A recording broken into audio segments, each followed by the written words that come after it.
Welcome to the Everything Podcast. I am your host, and in today's episode, we will be reading another one of my wife's recaps for Bridgerton. This time, it will be a more detailed recap of Season 4, Episode 1, titled The Waltz. So, without any further ado, let's get into it. Episode 1. There is definitely a big difference right off the bat after how Season 3 ended. We get introduced to a new scene, or rather a behind the scenes to the ton with the view from the servants' quarters. We get a quick glimpse into the Bridgertons' house servants' lives as they get ready for the Bridgertons' return from the county and from Scotland. With Viscount Anthony and Lady Kate Bridgerton still in India, we come to understand that Benedict is yet again in charge of the Bridgerton family for this season. However, after the slow build up to his rakish life, it's made obvious he has returned into a complete rake this season. And that's apparently a derogatory statement, just so by the way. And his mother is on the case to make sure that is not the case. I was getting anxious this far into the season as Lady Whistledown had not made a voiceover appearance as yet. And the title sequence had just begun, so I made sure to keep a sharp eye out for that one name that helps shape the series into the show that it is. And at last, in the middle of the title sequence, I saw the name Julie Andrews. I immediately knew there was still hope for the show. Queen Charlotte calls on Lady Whistledown to hear all of the gossip firsthand before the newsletters are delivered throughout the ton. As Penelope is reciting her letter to the Queen, the well-known Lady Whistledown voiceover begins. The masquerade ball is hosted by Lady Violet Bridgerton, and it is the first ball of the season as Lady Danbury has passed the torch down. The Queen attends the masquerade ball, and in doing so, she has somewhat given her blessing to Lady Bridgerton for hosting the season's first ball. Oh, before I forget to mention this small detail that didn't go unmissed by me, Lady Featherington is wearing her daughter's colours in support of her and the young Lord Featherington, which is such a sweet gesture after all the drama before. Now for the juicy bits. As we see a few well-known faces getting ready for the ball, we are shown an already masked face we have never seen before, unless you've obviously seen the trailers, of course. This young lady slips into the ball behind a large group of people. And to make this review easier, because if you have seen my previous reviews or any teasers, trailers or spoilers, I'll refer to her as Cinderella for now. Cinderella is then given a dance card indicating her disguise has worked. The Queen calls Penelope Bridgerton to her side to discuss a new topic for the season. It is known from Season 1 that so far there have been young ladies as the season diamonds, and this season, the Queen is keen on focusing on the most eligible bachelor. There are 3 new faces introduced to us again, and it is very obvious to the audience that these 3 are the stepmother and stepsisters to our Cinderella. Benedict mentioned earlier on in the episode that he is not interested in the ladies of the ton, as they are all after the same thing, marriage. So when he sees Cinderella admiring the chandelier, he's instantly drawn to her. He rescues her from another suitor asking for a dance and takes her to the floor for a dance. She reveals she cannot dance, and Benedict calls her the silver ingénue. So I'm not French, so I do apologize if I butchered that. Who pretends she cannot dance, and he pretends to be dressed as a dance instructor. In an attempt for Benedict to escape his mother and Cinderella from her stepmother and stepsisters, the two go out to the private terrace. On their way out, the Queen notices how many young ladies are excited talking amongst each other and pointing to Benedict Bridgerton. The Queen announces to The Queen announces to Penelope that Benedict shall be the season's most eligible bachelor.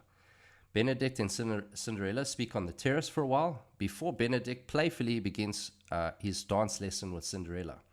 After Cinderella accidentally steps on Benedict's foot, there is a rather suspenseful tension in the air, and the two nearly kiss. Benedict, being a gentleman, makes a stop to the action and kisses her on the cheek instead. But of course, it doesn't end there. Benedict takes off her glove. Ta-da! Have our so-called glass slipper, and he kisses the inside of her hand. The two are interrupted by the sound of a bell ringing inside. Cinderella inquires about the bell and is informed that the bell signals midnight. And it's time for everyone at the ball to reveal themselves. Benedict asks who Cinderella is, and she avoids his question by kissing him on the lips, and off goes Cinderella on her race home before her stepmother and stepsisters get back. There are a few details in between these scenes which I think are rather important, but I didn't want to interrupt the love story too much. So we get another glimpse of Lady Violet Bridgerton and Lady Danbury's brother. There was a sneaky little hand kiss there. We will most definitely be seeing more of this potential couple. The stepmother of the Cinderella story reveals that she and her family have been away from society after both of her husbands' deaths. Her first husband being a viscount, and the second, not much was said, but all we know is that she must have been our Cinderella's father. Lady Violet tells Benedict that she is very much set on finding matches for Benedict and Eloise this season, as they both been let free in previous seasons, but not this time. Eloise has her spinster dreams crushed, and Benedict is pushed into finding a wife. Francesca and her husband, Lord John Sterling, decide to stay in Mayfair for the season, as John decides he wants to participate in Parliament. Francesca is very happy about this because it seems as though she has missed her family. So she will enjoy seeing her family more often, and she will enjoy the privacy of her new home as Lady Sterling. Lady Danbury asks the Queen for permission to step out of society at the end of the season, because Lady Danbury wants to travel the world and occasionally visit Mayfair. The Queen seems to briefly think about it before simply saying no. Back to Cinderella. When she got back home, she raced to get undressed from her ball gown and back into her maid's outfit. Another maid comes in to ask how Cinderella's night was and let her know she had done Cinderella's chores exactly right. Cinderella then has to serve tea and to her stepmother and stepsisters, and then we find out that her name is Sophie. So yeah, Sophie-rella. Maybe that could be like, no, never mind. Just Sophie. At no point has the show said that they are actually family, but because we all know the Cinderella story, it is safe to assume that this is the case. So, my thoughts so far, aka my wife's thoughts.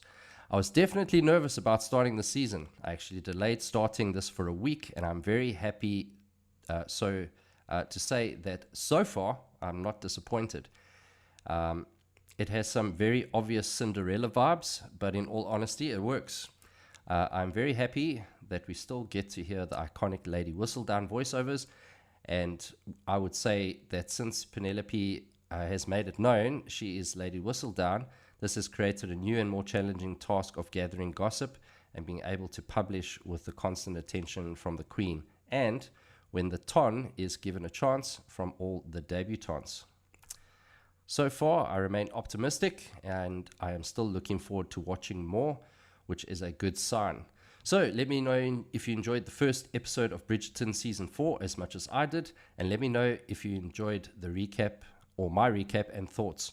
Also, who is wearing your favorite costume at the masquerade ball? Mine was Lady Violet Bridgerton. She was dressed as enchanting Titania, the Queen of the Fairies. So that is that for Season 4, Episode 1 of Bridgerton.